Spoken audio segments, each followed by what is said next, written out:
a great pleasure to see so many people turn out for for a panel discussion on the Abhidharma.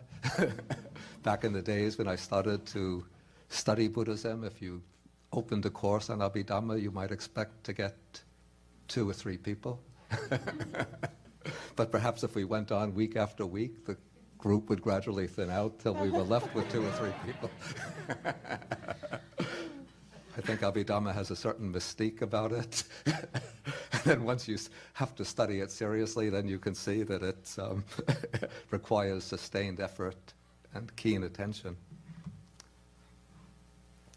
Okay, I see Abhidharma, as I call it, a kind of continuation of the thrust of original Buddhism as preserved in the early Buddhist discourses, the Nikayas or the Agamas. We could say that the aim of the Buddha's original teachings, there are several aims of the Buddha's original teachings. One is to teach people how to avoid unwholesome types of behavior which create unwholesome karma that leads to unhappy or miserable states of rebirth. The second is to show people how to cultivate wholesome courses of behavior, types of action that creates wholesome karma and that will lead to favorable states of rebirth and to gradual spiritual progress. And then the third overriding aim of the Buddha's teaching is to show the way to liberation from the whole cycle of birth and death, this attainment of nibbana. Now, what is characteristic, what underlies all 3 projects of the Buddha's teaching is a focus on the mind as the originating source of all action, thought, karma, and through our karma, the originator or the creator of our future destiny. And so from the earliest period, the Buddha's teaching focused upon the understanding, the training, the mastery, and the liberation of the mind. We find this already in the very first verses of the Pali Dhammapada, Mano Pubhangama Dhamma, Mano Setta, Mano Maya, that mind is the forerunner of all dhammas, mind is the chief, they are all mind-made. Now, in his program for liberation, the Buddha taught that the root of our bondage, the root of our bondage to samsara, the round of birth and death, is ignorance or avijja. And so to achieve spiritual progress and liberation, what has to be done is to overcome ignorance. And the antidote to ignorance is wisdom, insight, correct cognition. But what is meant by wisdom or correct cognition?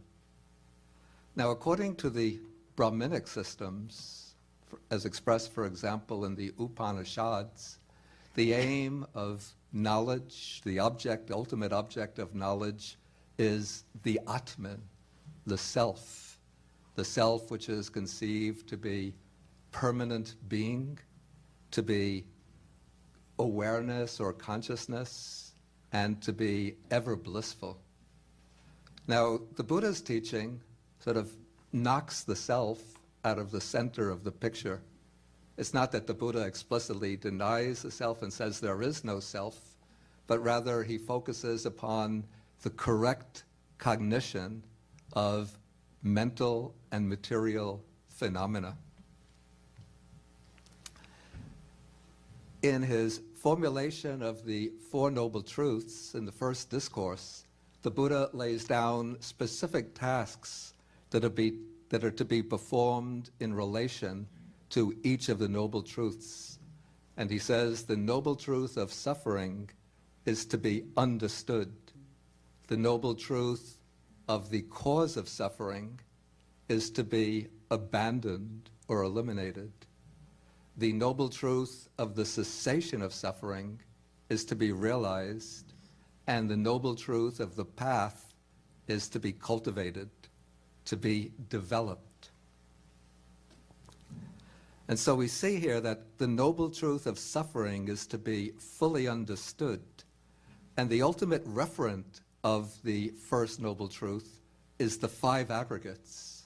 And so the task laid out for the practitioner is to fully understand the nature of the five aggregates, or the five components into which the Buddha classifies the factors of our existence. To know the five aggregates means to know exactly what is meant by each of the aggregates, to know its distinctive characteristic, to know how it functions in the complex of experience, to know how it becomes manifest to us through observation, and to know how it originates and how it passes away or ceases. One also has to know, to understand the second noble truth, one has to know the whole process of the origination of suffering, which also means the origination of the five aggregates that make up experience, and how to bring an end to this repeated process of the five aggregates. And so we see that the Buddha places cognition, right cognition, in the very center of his teaching. And it is this right cognition that eliminates ignorance and leads to liberation. In the early period, probably the monks, the Buddha and the early generation of monks, analyzed, dissected, and explored the nature of five aggregates or 12 sense bases, dependent origination in various ways.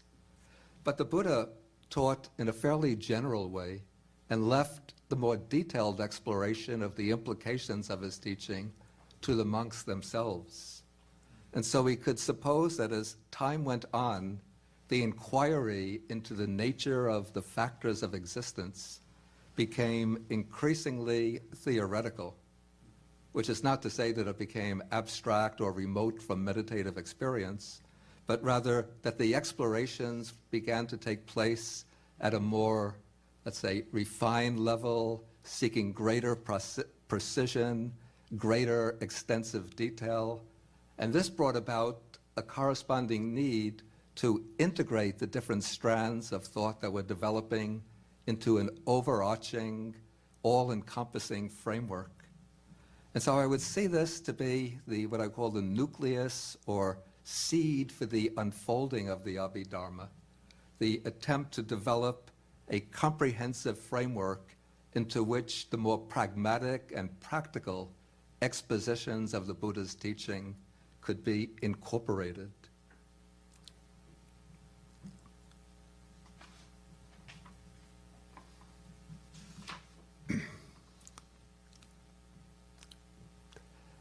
Okay, this project of developing a framework in detail, in extensive detail, developed differently, probably in different Buddhist communities, probably originally because of geographical separation. But as time went on, different schools used different theoretical frameworks as the overarching scheme for bringing together these different schemes of thought. Now, within the Theravada tradition, we could say that the broad map of the Abhidhamma divides states of consciousness in a way that will enable us to see exactly how they provide guidelines to spiritual development.